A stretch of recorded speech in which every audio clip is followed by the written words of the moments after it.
జై శ్రీరామ్. శ్రీమాత్రే నమః. శ్రీ గురుభ్యో నమః. 2025 సంవత్సరం మార్చి 29వ తారీఖు షడ్గ్రహ కూటమి మీనరాశిలో చోటు చేసుకుంటుంది. ఈ షడ్గ్రహ కూటమి 6 గ్రహాలు మీనరాశిలో సంచారం చేయబోతున్నాయి.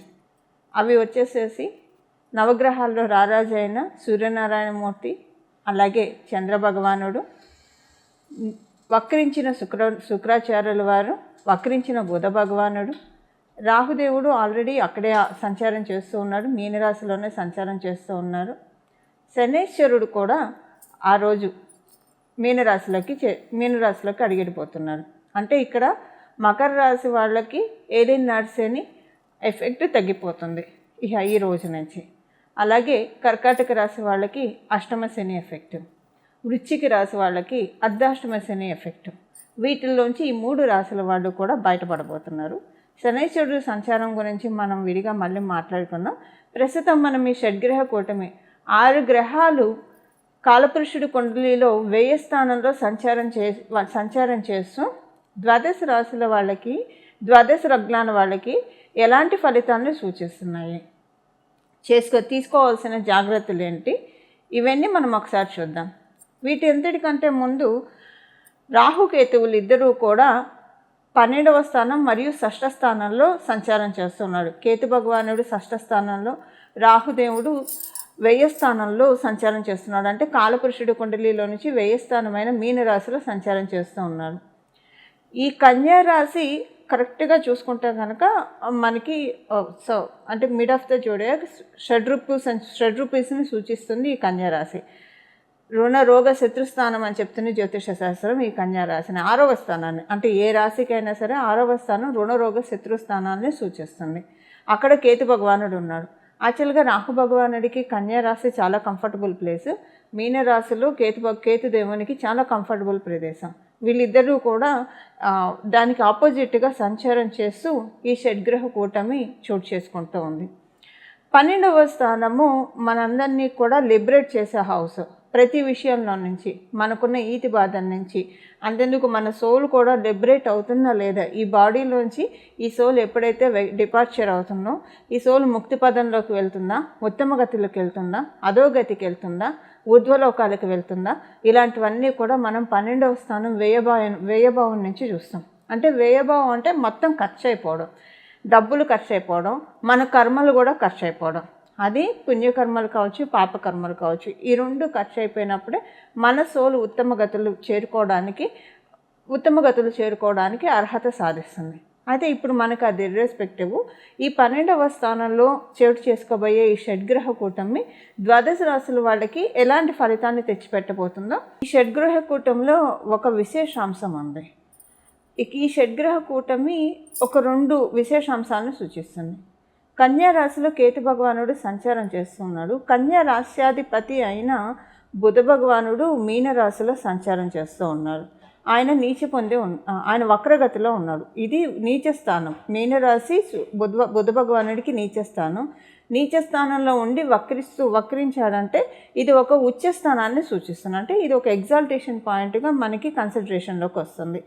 అలాగే ఇక్కడ పరివర్తన యోగం కూడా మీనరాశి అధిపతి అయిన గురు భగవానుడు వృషభ రాశిలో సంచారము, అలాగే వృషభ రాశ్యాధిపతి అయిన శుక్రాచార్యుల వారు మీనరాశిలో సంచారము. ఈయన కూడా వక్రగతిలోనే ఉన్నాడు. ఈయనకి అది ఎగ్జాల్టేషన్ పాయింట్, మీనరాశి ఎగ్జాల్టేషన్ పాయింట్. అక్కడ ఆయన వక్రంలో ఉన్నాడు. సో ఇప్పుడు ఈ గోచార గ్రహస్థితుల రీత్యా ద్వాదశ రాశుల వాళ్ళకి, ద్వాదశ లగ్నాల వాళ్ళకి ఎలాంటి ఫలితాలు రాబోతున్నాయో మనం ప్రతి ఒక్క రాశికి విడివిడిగా ఒకసారి మనం ఇప్పుడు స్టడీ చేద్దాం. వృషభ రాశిలో పుట్టిన వాళ్ళకి మీకు లాభస్థానంలో ఈ షడ్గ్రహ కూటమి చోటు చేసుకుంటూ ఉంది. లాభస్థానంలో ఉన్న ఈ షడ్గ్రహ కూటమి మీకు ఎలాంటి ఫలితాలు ఇస్తుందో ఇప్పుడు మనం చూద్దాము. మీకు కొంతమందితోటి కొన్ని క్లారిటీస్ వస్తాయి. అంటే మీకు ద్వితీయాధిపతి మరియు పంచమాధిపతి ఈ షడ్గ్రహ కూటంలో ఇన్వాల్వ్ అయి ఉండడం వల్ల ట్రాన్స్పరెన్సీ మీకు డెఫినెట్గా వస్తుంది. రిలేషన్స్ విషయంలో, అది ఇంట్లో వాళ్ళతో కావచ్చు, బంధువర్గం వాళ్ళతో కావచ్చు, బయట వాళ్ళతోటి కావచ్చు, ఎవరు మనవారు కాదో ఇలాంటి ట్రాన్స్పరెన్సీ బాగా వస్తుంది. ఈ ట్రాన్స్పరెన్సీ వచ్చే మోడ్లో కొంచెం హర్టింగ్స్ కూడా మీకు ఉంటాయి.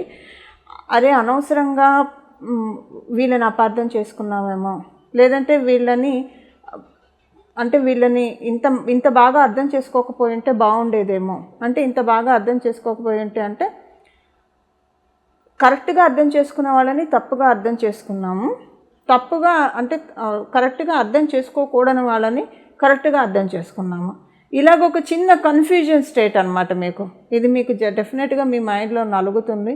అది ఇంట్లో వాళ్ళ విషయంలో కావచ్చు, మీ స్నేహితుల విషయంలో కావచ్చు, బయట మీకున్న సర్కిల్లో కావచ్చు.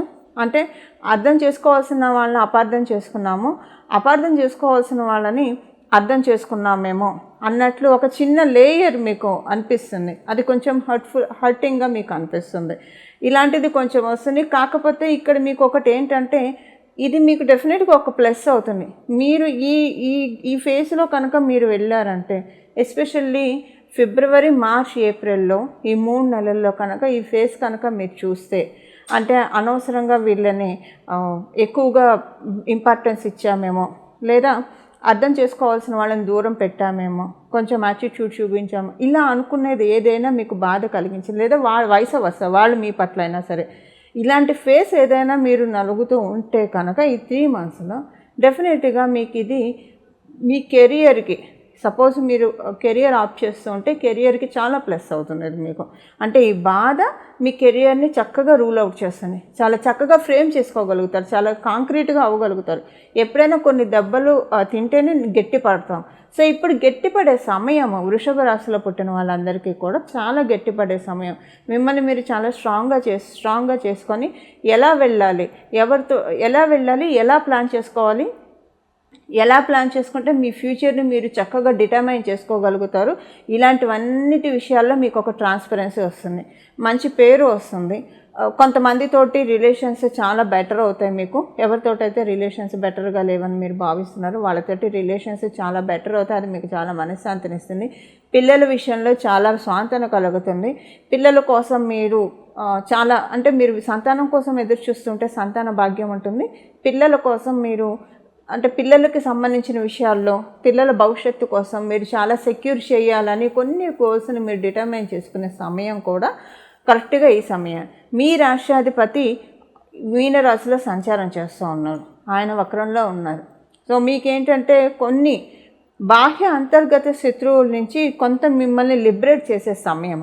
మనలో ఉన్న శత్రువులు అంతర్గత శత్రువులు, అలా బాహ్యంగా ఉన్న శత్రువులు, ఈ రెండింటి నుంచి మిమ్మల్ని మీరు కొంచెం లిబరేట్ చేసుకునే సమయం అని కూడా చెప్పాలి. ఫైనాన్షియల్గా చాలా మంచి ప్రోగ్రెసివ్ పీరియడ్.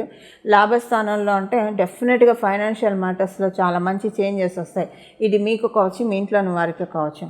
అయితే మీ ఇంట్లోని వారికి అంటే సపోజ్ మీరు వర్కింగ్ అయితే మీకే వస్తుంది, మీరు వర్కింగ్ కాదు, సపోజ్ మీరు విద్యార్థులు లేదా గృహిణీలు, అప్పుడు మీ ఇంట్లోని వారికి వస్తుంది. అయితే ఇక్కడ ఒక కండిషన్స్ అప్లై అన్నట్లు, మీరు గృహిణీలైనా విద్యార్థినులైనా అయితే మటుకు వాళ్ళ జన్మజాతకాన్ని బట్టే ఆధారపడి ఉంటుంది ఇది డెఫినెట్గా వస్తుందా రాదా అనేది. ఇన్ కేసు వాళ్ళ జన్మజాతకం బాగా లేకపోతే ప్రెజెంట్ సపోర్టింగ్గా లేకపోతే అంత చూడరు. బట్ డెఫినెట్గా ఒక 30% అయితే ఫైనాన్షియల్గా బెటర్మెంట్ అయితే చూస్తారు. బట్ 80% అయితే డెఫినెట్గా చూడరు, 30% చూస్తారు. ఒకవేళ వాళ్ళ జన్మజాతకం సపోర్టింగ్గా ఉంటే డెఫినెట్గా చాలా మంచి ఫలితాలు చూస్తారు. ఇదే మీరు వృత్తి వ్యాపారాల్లో ఉంటే కనుక మంచి ట్రాన్స్ఫర్మేషన్ ఫైనాన్షియల్ మోడ్లో మీరు చూస్తారు. కొన్ని కొత్త ఆపర్చునిటీస్ జనరేట్ అవుతాయి. ఎక్కడ మీరు నో చెప్పలేని ఆపర్చునిటీస్ వస్తాయి. దానివల్ల ఏంటంటే మీకు చాలా సంతోషంగా అనిపిస్తుంది. అంటే ఒక రకంగా చెప్పాలంటే కొత్త ఉత్సాహంతో మిమ్మల్ని మీరే కొత్తగా పరిచయం చేసుకుంటారు. మీకు మీరే కొత్తగా పరిచయం చేసుకొని మీరు వరల్డ్కి ప్రజెంట్ చేస్తారు. అంటే మీరు చేస్తున్న వర్క్ డెస్క్లో మిమ్మల్ని మీరు కొత్తగా పరిచయం చేసుకొని న్యూ ఎనర్జీస్ తోటి మిమ్మల్ని మీరు ప్రజెంట్ చేసుకునే శుభ సమయము ఈ షష్టగ్రహ కూటమి మీకు డెఫినెట్గా కలగజేస్తూ ఉంది. మిగతా విషయాలంతా కూడా బాగానే ఉంది. కాకపోతే మీకు ఒక చిన్న హర్టింగ్స్ అయితే ఉంటాయి. ఆ హర్టింగ్స్ని మీరు కమ్ ఓవర్ అయితేనే మీకు యోగం కలుగుతుంది. కాబట్టి దానికోసమే ఈ హర్టింగ్స్ ఉంటాయి అన్న విషయాన్ని మటుకు మీరు మర్చిపోకండి. చూశారు కదండి, ఈ షష్టగ్రహ కూటమి మీ రాశి వాళ్ళకి ఎలాంటి ఫలితాన్ని అందజేస్తూ ఉందో. ఇప్పుడు మనం దీనికి చేసుకోవాల్సిన పరిహారం, ఏ పరిహారం చేసుకుంటే ఈ షడ్గ్రహ కూటమి యొక్క బ్యాడ్ ఇంపాక్ట్స్ మనకి రాకుండా అలాగే ఈ షడ్గ్రహ ఎప్పుడైనా సరే ఒక 2 గ్రహాలు కలిస్తే యోగం, 3 గ్రహాలు కలిస్తే యోగం, 4 గ్రహాలు కలిస్తే యోగం. ఎప్పుడైనా యోగాలు ఎలా ఏర్పడతాయి? ఒక గ్రహానికి ఇంకొక గ్రహానికి ఏదో ఒక రకమైన కనెక్షన్ ఉంటేనే యోగం వస్తుంది.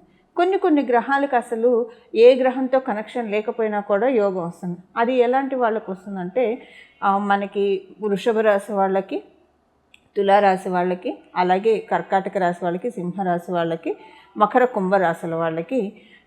ఇప్పుడు వృషభ రాశి వాళ్ళకి, తులారాశి వాళ్ళకి శనీశ్వరుడు ఒక్కడు చాలు, ఏ గ్రహంతో సంబంధం లేకుండా పరిపూర్తిగా రాజయోగాన్ని ఇచ్చేస్తాడు. అలాగే కర్కాటక రాశి, సింహరాశి వాళ్ళకి మంగళ ఒక్కడు చాలు, అతనికి ఏ గ్రహంతో, మంగళకి ఏ ప్లానెట్తో సంబంధం లేకపోయినా పరిపూర్తి రాజయోగాన్ని ఇస్తాడు. మకర కుంభరాశుల వారికి శుక్రాచార్యులు ఒక్కడు చాలు, ఏ గ్రహంతో సంబంధం లేకపోయినా పరిపూర్తి రాజయోగాన్ని ఇస్తారు. అదే వాళ్ళు కూడా ఇంకొక గ్రహంతో కలిస్తే ఈ యోగం అనేది మరింత పటిష్టం అవుతుంది, మరింత బలోపేతం అవుతుంది. ఇప్పుడు ఈ యోగాన్ని మనం పటిష్టం చేసుకోవడానికి ఏ రకమైన పరిహారం చేసుకోవాలో ఇప్పుడు మనం చూద్దాం. షడ్గ్రహ కూటమి స్టార్ట్ అయిన 29వ తారీఖు మనకి షడ్గ్రహ కూటమి ఉంటుంది. ఈ రోజు మొదలుకొని ఒక 11 రోజులు లేదా 21 రోజులు ప్రతిరోజు కూడా మీకు వీలైతే హనుమంతుడు ఆలయానికి వెళ్ళి అక్కడ ఒక 41 సార్లు ప్రదక్షిణం చేసి 41 సార్లు హనుమాన్ చాలీసా చదువుకుంటే చాలా మంచి సత్ఫలితాన్ని ఈ షడ్గ్రహ కూటమి తెచ్చిపెడుతుంది. ఉదాహరణకి మీ ఇంటి దగ్గర ఆంజనేయ స్వామి వారి గుడి అందుబాటులో లేదు, ఉదాహరణకు ఒకవేళ అందుబాటులో ఉన్న మీ టైం బిజీ వల్ల మీరు 21 రోజులు కంటిన్యూగా వెళ్ళలేకపోతూ ఉన్నారంటే 21 రోజులు మీ ఇంట్లో అయినా సరే ప్రతిరోజు స్నానం చేసిన వెంటనే హనుమాన్ చాలీసాని ఒక 11 సార్లు మీరు చదువుకోవాలి. ఖచ్చితంగా 21 రోజులు ప్రతిరోజు క్రమం తప్పకుండా 11 సార్లు రిపీటెడ్గా హనుమాన్ చాలీసాని చదువుకోవాలి. హనుమాన్ చాలీసా చదువుకోవడం మాత్రమే కాకుండా అంటే పరిపూర్తిగా దృష్టి పెట్టి హనుమాన్ చాలీసా మీద పరిపూర్తిగా దృష్టి పెట్టి చదవడం చేయాలి. ఇలా చేయడం వల్ల ఈ షడ్గ్రహ కూటమి యొక్క నెగిటివ్ ఎఫెక్ట్స్ అన్నీ కూడా ఆయన తోకతో జాడించి కొడతాడు. అలాగే దీనివల్ల వచ్చే యోగాలన్నింటినీ కూడా ఫిల్టర్ చేసి మనకు అందిస్తాడు, అంటే మనల్ని ఆశీర్వదిస్తాడు. ఆయన ఆశీర్వాదం, భగవంతుడి ఆశీర్వాదం ఎప్పుడైతే మనకు వస్తుందో అదొక వరం. భగవంతుడి ఆశీర్వాదం అంటే మనకి జీవితంలో లోటు ఏముంటుందో చెప్పండి. అలా మనకి ఆంజనేయ స్వామి వారి చరణాలను ఆశ్రయిస్తే అలాంటి సత్ఫలితాలను ఉంటుంది. అలాగే మార్చి 29వ తారీఖు నుంచి ప్రతిరోజు కూడా శ్రీరామ భక్తాయ హనుమతే నమః, శ్రీరామ భక్తాయ హనుమతే నమః, శ్రీరామ భక్తాయ హనుమతే నమః, శ్రీరామ భక్తాయ హనుమతే నమః అని ఈ నామాన్ని సర్వకాల సర్వావస్థలో, అంటే మీరు ఏ పని చేస్తున్నా సరే ఈ నామాన్ని జపించుకోవచ్చు. మీరు ఉదయాన్నే కొంచెం స్నానం ఆలస్యంగా చేస్తున్నా ఈ నామాన్ని జపించవచ్చు, రాత్రి పడుకునేప్పుడు ఈ నామాన్ని జపించవచ్చు, మీరు ఏ పని చేస్తున్నా ఈ నామాన్ని జపించవచ్చు. మీరు బాత్రూమ్కి వెళ్ళినప్పుడు తప్పించి ఇంకా మిగతా సమయాలు మొత్తం కూడా ఈ నామాన్ని చక్కగా జపించవచ్చు. ఈ విధంగా హనుమంతుడి చరణాన్ని ఆశ్రయిస్తే ఈ షడ్గ్రహ కూటమి మనందరికీ కూడా చాలా చక్కటి శుభ ఫలితాన్ని మనకు అందజేస్తుంది. అలాగే మీరు అమ్మవారు ఉపాసకులు అయితే ప్రతిరోజు కూడా 3 సార్లు లలితా సహస్రనామం చదవడానికి ప్రయత్నించండి. 3 సార్లు లలితా సహస్రనామం చదవడం కావచ్చు, వినడానికి కావచ్చు ప్రయత్నించండి. ఇలా 3 సార్లు లలితా సహస్రనామం చదవడం వల్ల లేదా వినడం వల్ల కూడా చాలా చక్కటి సత్ఫలితాన్ని, ఎందుకంటే అమ్మవారు మనకి ఈ సమయంలో అంటే మన జన్మ కుండలిలో కనుక ఏదైనా మీ జన్మ జాతకంలో మీనరాశి సంబంధించిన ఎఫెక్ట్స్ ఏమన్నా ఉంటే, అలాగే ఇప్పుడు మనం తెలుసుకున్న ఈ షడ్గ్రహ కూటమి, ఈ షష్టగ్రహ కూటమి, ఈ 6 గ్రహాలు ఏమన్నా మీ జన్మ జాతకంలో సరిగ్గా లేకపోతే, బలోపేతంగా లేకపోతే లలిత సహస్రనామం ఈ సమయంలో 3 సార్లు చదవడం వల్ల ఆ షడ్గ్రహ కుటుంబంలో ఉన్న గ్రహాలన్నీ కూడా మన జన్మజాతకంలో బలోపేతం చేసుకోవడానికి చాలా చక్కగా అమ్మవారు దీవిస్తారు. ఇందులో ఏమాత్రం సందేహం లేదు. ఇలా మనందరం కూడా ఈ షడ్గ్రహ కూటమిని చక్కగా అనుకూలంగా మార్చుకోవాలని చెప్పి మన జన్మజాతకంలో ఉన్న ఇబ్బందుల నుంచి మనం బయటపడి గట్టెక్కి, అలాగే మన జన్మజాతకంలో ఉన్న బ్లెస్సింగ్స్ని మనకి వెలికి తీసే షడ్గ్రహ కూటమికి మనందరం కూడా ఆహ్వానం పలుకుదాము. మంగళం. నమో భగవతే వాసుదేవాయ.